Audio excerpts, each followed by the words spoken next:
Welcome back to the Explainer class. I'm your host, and today we're putting on our hard hats to study the fascinating architecture of the human personality. Whether you realize it or not, you are a walking, talking, psychological building made up of your traits, your habits, and your social graces. Today, we're going to learn how you can become the master architect of that structure. Here's our syllabus for today. First, defining the human personality. 2, nature, our biological foundation. 3, nurture, environment and media. 4, social graces and etiquette. And finally, 5, daily habits for enhancement. Let's jump right in. Section 1. Defining the human personality. Before we draw up any blueprints, I really want you to ask yourself a critical question. What actually makes you, you? When someone hears your name, what is the immediate image, feeling, or concept that pops into their head? That invisible aura? That's exactly what we're trying to pin down today. Let's lock down our core definition. Personality is the unique combination of qualities, behaviors, and characteristics that make a person who they are. It's kind of like your underlying operating system, right? It shapes your internal thoughts, your emotional landscape, and most importantly, how you actually interface with society. Now, consider one of the biggest divides in our field. Look at the different ways we charge our batteries. Extroverts are outgoing and social. They literally pull their energy from the outside world, from the crowd. Introverts, on the flip side, are typically quieter. They actually drain their batteries in crowds and need to recharge through deep thought and, just being alone. And hey, neither operating system is broken. They just run on completely different power sources. So, why take this course? Why put in the hard work to enhance all of this? Well, because enhancing your personality is definitely not just vanity. It's a massive structural upgrade. By refining these traits, you build deeper relationships. You massively boost your baseline confidence and self-worth, and you mathematically increase your odds of succeeding and being respected in any room you walk into. Moving on to Section 2. Nature, our biological foundation. Before we can start renovating, we got to inspect the original foundation.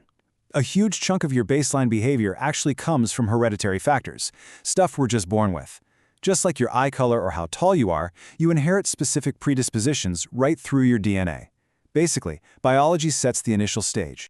Let's break down 3 key biological factors and their direct impact on you. First up, your physique and physical health. These dictate your baseline energy and confidence levels. Second is your endocrine system. Think hormones like adrenaline and serotonin. This system acts as a chemical messenger controlling your moods. And third, your nervous system, which dictates your raw, unfiltered reactions to stress, fear, or excitement. This is the unchangeable hardware you were issued the day you were born. All right, Section 3, nurture, environment, and media. So, if biology is the hardware, your environment is the software. You are deeply, deeply programmed by your background. We're talking sociocultural norms, family traditions, religious moral frameworks, economic constraints, even the geographic reality of growing up in a chaotic urban center versus a super quiet rural town. You're continuously absorbing these external inputs. And today, obviously, our environment is overwhelmingly digital. As behavioral architects, we really need to audit our media diet.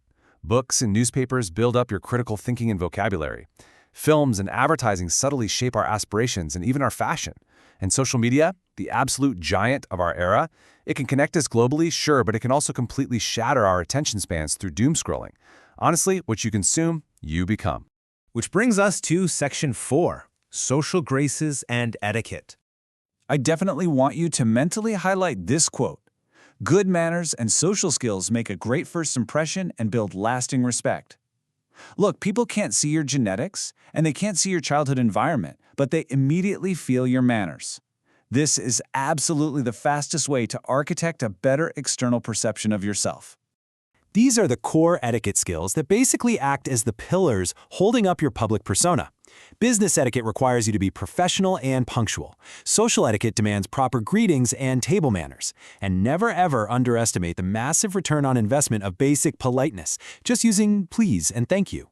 Add to that cultural sensitivity and inclusivity, welcoming diversity. And finally, personal grooming. Presenting a clean, confident exterior is this subconscious signal that just commands the world to respect you.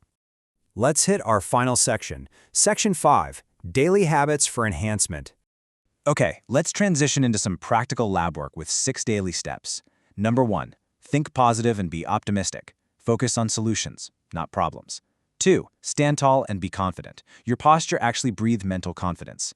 3, be soft-spoken and loving. Seriously, a calm voice commands way more authority than a loud, yelling one. 4. Be an attentive listener. 5. Actively work to improve your communication. And 6. Seek out honest, even brutal feedback so you can iterate and improve.